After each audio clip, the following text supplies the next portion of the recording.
Here are your solutions to 1-8 guided practice. First of all, we're being asked to find the square roots of numbers. First problem is the negative square root of 1 69 100ths. Some of you will put that in a calculator. Some of you will see 169 and realize it's square root of 169 is 13. Properly place the decimal point, and they asked for negative here. So our answer is negative 1 3/10. Put that in a calculator, and indeed you will square it, and indeed you will get 1 69 100ths for your check. Problem number 2, we're asked for plus or minus, so right away out here put your plus or minus in your answer box.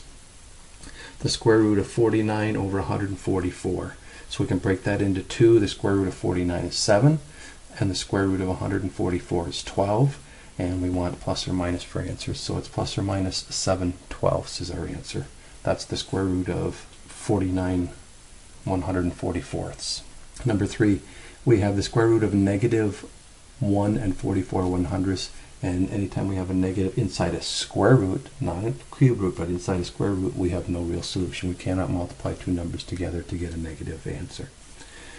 Starting with number 4, we're going to solve and check. So we're solving for p, the variable p squared equals 36. So we have to take the square root of both sides. Square root of p squared is p. Square root of 36 is 6, and in this case we have to use plus or minus because we started out with a variable squared. Know your squares, your perfect squares, and these will be really easy to do. Problem number 5, we have t squared equals 1/9. So we're going to take the square root of both sides. I did this in one step here, but if you needed to break this into the square root of 1 over the square root of 9, go ahead and do that. Square root of t squared is t. The square root of 1 is 1, and the square root of 9 is 3. So the square root of 1/9 is 1/3, and again, because we started with a variable, it's plus or minus 1/3. And put it in the calculator to check. Again, if you have to, 6 times 6 is 36 is our check here. Problem number 6, we have 6 25 100ths equals r squared. Some of you will see that as the number 625 and realize that 25 times 25 is 625. Properly place the decimal. Many of you will just put it in a calculator, get the square root of 6 25 100ths, and that's 2.5. The square root of r squared is r. So we have, you can write it this way, or you can write it this way. This is convention to write the r equals plus or minus 2.5. The reason they're flipping things here is they want you to understand that an equal sign, this side of the equation equals this side of the equation. You can flip-flop those sides of the equation, and it's not going to change things, so that you understand that you can look at problems this way or the r squared equals 6.25 way. They're identical. Okay? Don't let that confuse you. That's why they're giving you this practice problem, to make sure it doesn't.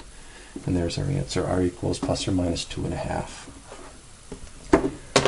And number 7, now we're being asked to find the cube roots of these numbers. So first we have the cube root of 216. Many of you will put it in your calculator. Hopefully you've got this in your table, so you can just look it up in your table. The cube root of 216 is 6. 6 times 6 times 6 is 216. You can also use your table for this one, even though it's negative numbers and you didn't put negative numbers in there, because you can recognize that a negative times a negative times a negative will give a negative number. So the the cube root of negative 125 is negative 5, just like the cube root of 125 is 5. Just add the negative sign.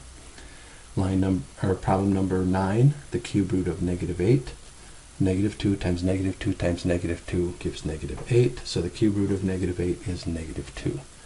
Number 10, we have a cube shape or cubic packing box, and it holds 729 cubic inches, and they want us to find the side length. Since they asked for side length, the first thing we're going to do is say let S represent the side length in inches. This is the way you should write these types of statements, so they're not to be confused in any way.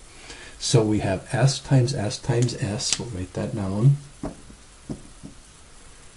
That's S cubed, and this is how we're going to figure out the volume of that.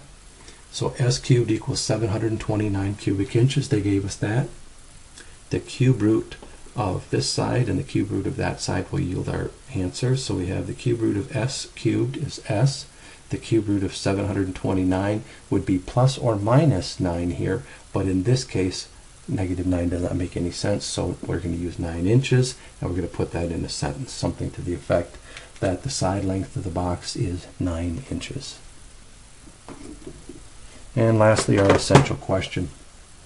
Why this square root and cubic root stuff?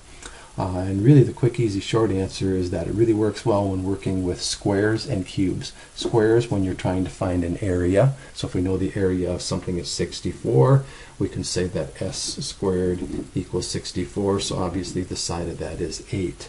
Or if we're looking over in this case here with cubes, then we can take cube roots in order to determine side lengths with volume. Squares for area, cubes for volume. Square roots for area, cubed roots for volume. Thank you.